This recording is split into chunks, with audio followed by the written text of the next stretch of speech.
Captain Falcon!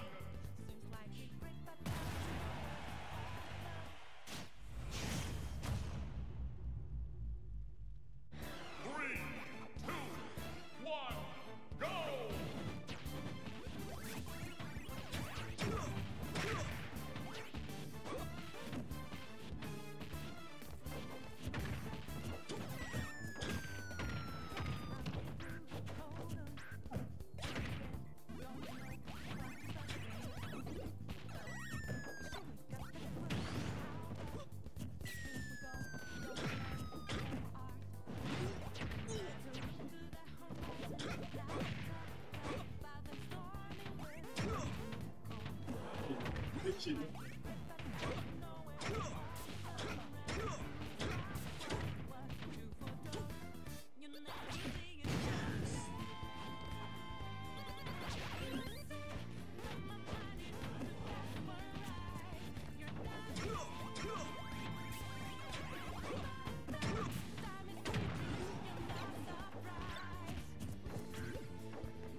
Dis-moi quand c'est bon.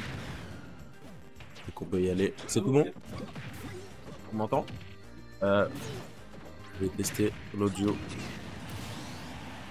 Alors, nous avons Nicolas contre Martin, aka Netram Nico. Les deux joueurs avec leur propre prénom. Des OG, comme on dit. Sans jeu de mots, bien sûr. Avec le joueur OG, l'idole de Martin. Enfin bref. On est parti sur, du coup, la deuxième game.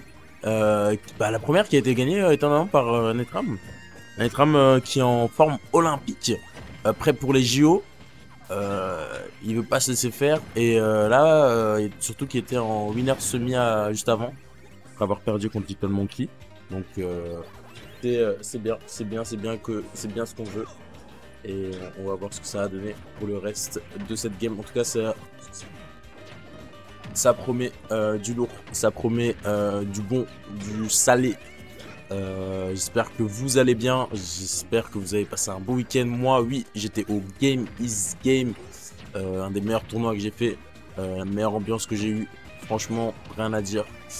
Mais revenons-en à nos moutons. C'est du last hit, last stock, Pac-Man contre. Oh, il a failli faire le. Il n'avait pas vérifié. Il n'avait pas vérifié, c'est ouf.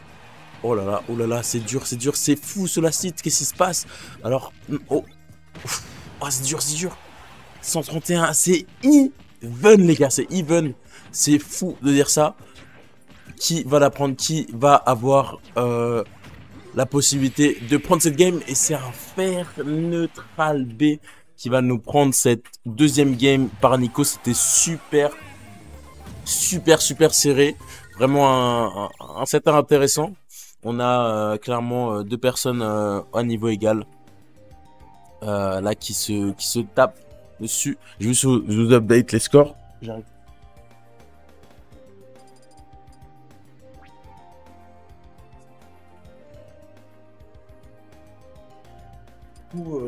Je pense qu'on repart vite. Donc là, ils ont dû prendre un stage peak assez classique. Le stage peak a dû être assez classique pour le coup. On doit avoir de la part et d'autre. Je crois que c'est Kalos, j'ai pas vu, mais oui, vous pouvez changer. Ouais, non, c'est bon, c'est tout carré, Enfin bref, du coup, on est parti pour la game 3, game fatiguée, si je ne puis me permettre. Game assez importante pour le reste du tournoi. Qui va sûrement décider de l'issue du tournoi, hein, concrètement. Donc, ce qui est là devant nous va potentiellement décider du reste du set. Pour l'instant, c'est franchement étonnamment, je pensais qu'ils avaient beaucoup plus à attendre, mais en fait c'est Pac-Man cac contre Falcon qui réagit à son cac, donc franchement très agressive des deux côtés. Là on a Pac-Man qui prend les devants à travers ses Hydrant, à travers ses coups, et on a un cloche up smash qui vient nous prendre. Pour l'instant à 126%, c'est compliqué pour Netram, il n'arrive pas à approcher, il n'arrive pas à prendre d'ouverture, rien ne sort. Et là pour l'instant il reprend peut-être alors le chemin de la game, peut-être le chemin vers la première stock. Là pour l'instant c'est un ledge trap très appliqué. Ce gars, ça se voit qu'il vient de sortir avec Joggy Boo ce week-end, ça se voit clairement pour le petit drift out, si vous avez bien vu, de Pac-Man, du coup de Nico, qui permettait justement d'esquiver ce up B qui allait peut-être prendre cette stock. Au final, c'était totalement rewardant parce que là, il reprend le stage control clairement, et là, c'est pour lui les straps. Les straps, au final, pas vraiment très efficace parce que il a juste pu sauter et revenir. Mais directement, on se rend l'appareil, que ce soit Nico ou Netram qui de part et d'autre veulent se la mettre très stylé. Là on a une phase d'avantage de Pac-Man qui est énorme, et alors peut-être il voulait en finir, non merde, il est un peu aller trop loin. Il voulait en finir trop vite, il a eu faim. Je le déplais, je plains pas. C'est normal, quand on joue contre Batman, on veut en finir le plus rapidement possible. Mais là pour l'instant, c'est pour Martin la phase avantage. Alors peut-être. Ah, le drift de Nico, très très bien joué. Avec le B, on peut vraiment drift totalement ses angles, sa portée, pour vraiment soit ne pas se faire toucher, soit toucher au bon moment. Donc c'est très intelligent de sa part. Et là, on voit clairement un Esram un peu derrière. Hein. Là, il a du mal à terminer ses stocks, du mal à buter. Mais tout de même, c'est pas impossible, surtout avec ce down B qui va peut-être prendre cette stock. Malheureusement pas. La cloche qui a été prise off stage. Encore une fois, le B qui whiff. Bonne tentative. Malheureusement, 2 fois d'affilée, ça n'a pas marché. Donc, il faudra peut-être revoir l'angle d'approche pour ces Edgard. En tout cas, là, on a du 2-1 pour Nico et pas Netram.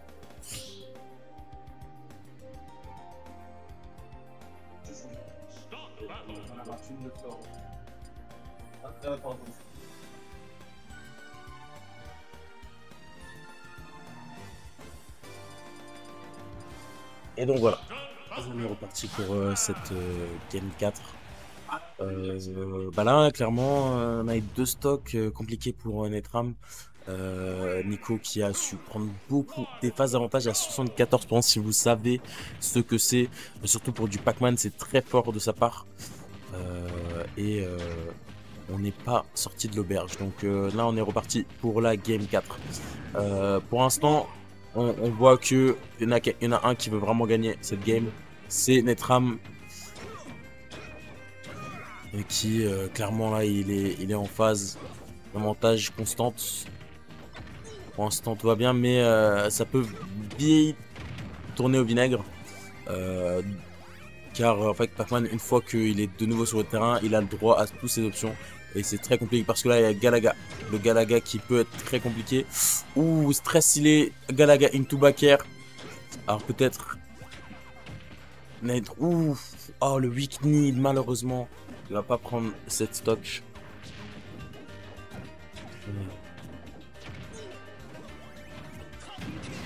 Ouh. Alors ça, c'était une très belle rib.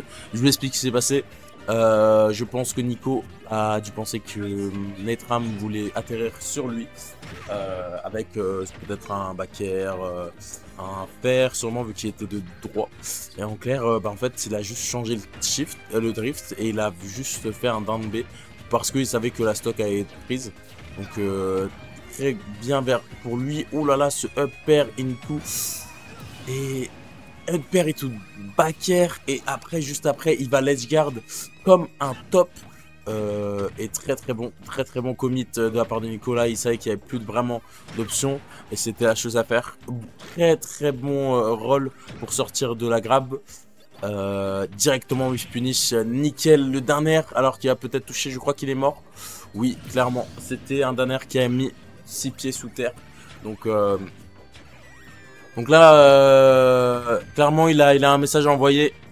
Il lui dit clairement, tu ne vas pas prendre cette game. Et peut-être sûrement pas la deuxième, la prochaine. Parce que c'est moi qui vais apprendre. Là, c'est super stylé ce qui se passe parce que c'est des rivaux. Des rivaux qui se voient souvent en braquette strasbourgeoise. Qui, pour le coup, ils ont clairement des choses à dire. Hein. Ils ont clairement... des choses à prouver des deux côtés, deux étoiles montantes qui ont façonné la scène, surtout mid voire high level, qui se sont donnés corps et âme pour ce jeu. C'est très beau à voir, c'est du Smash Bros comme on l'aime, et le faire into S-Smash qui va prendre la deuxième stock. Et maintenant, faut concrétiser. Faut concrétiser pour Martin et pour Nico. Soit faut les dieux avec lui, soit il faut une phase d'avantage à plus de 70%. Et pour l'instant, ça commence déjà bien. On est à 40%, plus beaucoup de pourcents avec une pomme.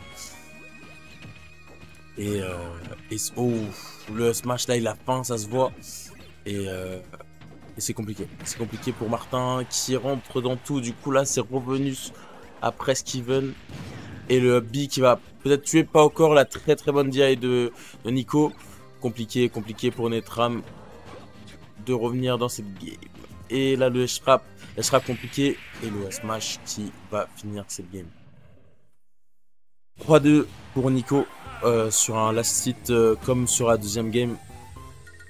C'était très bien joué des deux côtés. On a failli pour Martin, mais ce ne sera pas pour cette fois. Et on va accueillir directement Pierrot.